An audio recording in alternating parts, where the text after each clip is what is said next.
Ba-boom! It is I. It is James Smeaton. It is your Friday. It is your Good Friday. And I'm here to go and get you motivated. Or at least to make you feel. So today, I wanted to talk to you about the great pause. The great pause is about taking this time that we're in right now of unprecedented stillness and trying to go and mine the depths of it, to go and get the most out of it. And as I've been sort of dealing with my own solitude, with my own kind of lockdown, albeit with my wife and daughter, a couple of different thoughts have kind of come out of my head, and I thought that they might be helpful for you. So I wanted to just kind of share them today. And being that this is Good Friday, a day traditionally associated with sacrifice, then maybe that's appropriate. You're listening to the Balkan Nomads. This is Amelia Kotev, number 137. And how interesting is it, how serendipitous is it that this sun just went and climbed over my little sunroof here and started to shine down on me. So some of my best insights go and come from doing the dishes. And when you've got your hands in that water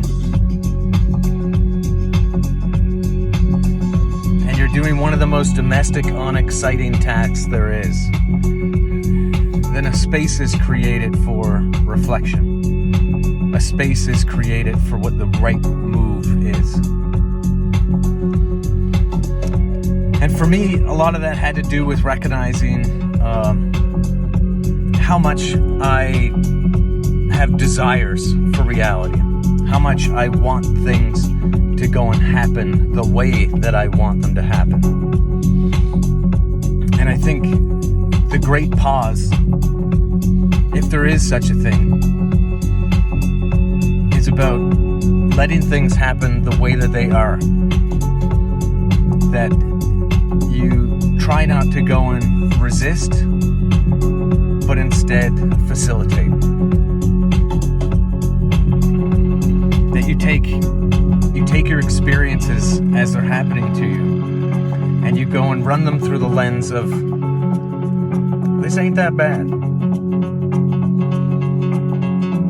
If I'm sitting here at my kitchen table and I'm patiently helping my daughter to understand mathematics,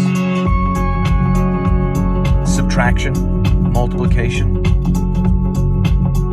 even though I'm frustrated that this is taking forever or that she's not paying attention, that this set of circumstances is essentially good.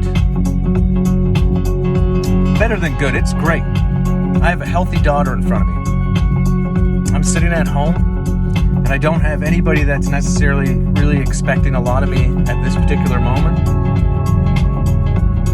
And I can go and dedicate my full brain to trying to go and lay out paths and remove roadblocks that will help her understand how to deal with the world, even with something as simple as mathematics.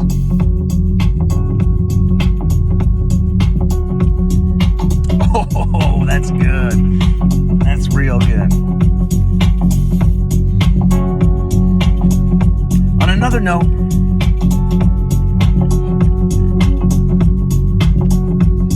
you want to be able to go and get in touch with what it means to go and do a good job on anything. And a lot of times you go and underwrite what a good job is because you're trying to go and achieve the doneness of a given task.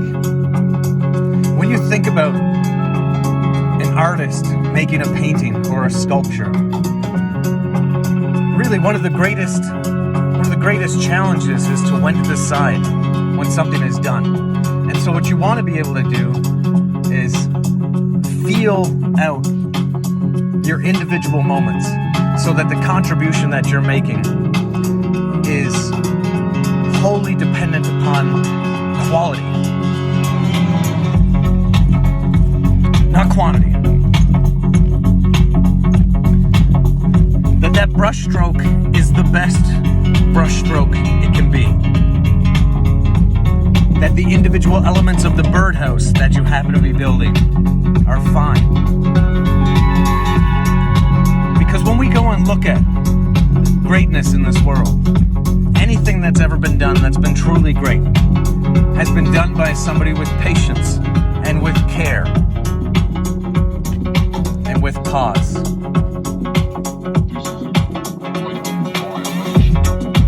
So I hope that you're using this great period of reflection to go and up the quality of your life. It's better meals,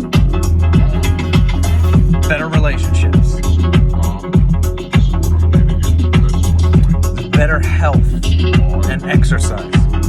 These are all things that normally get rushed because you're orientated towards the end state of your reality.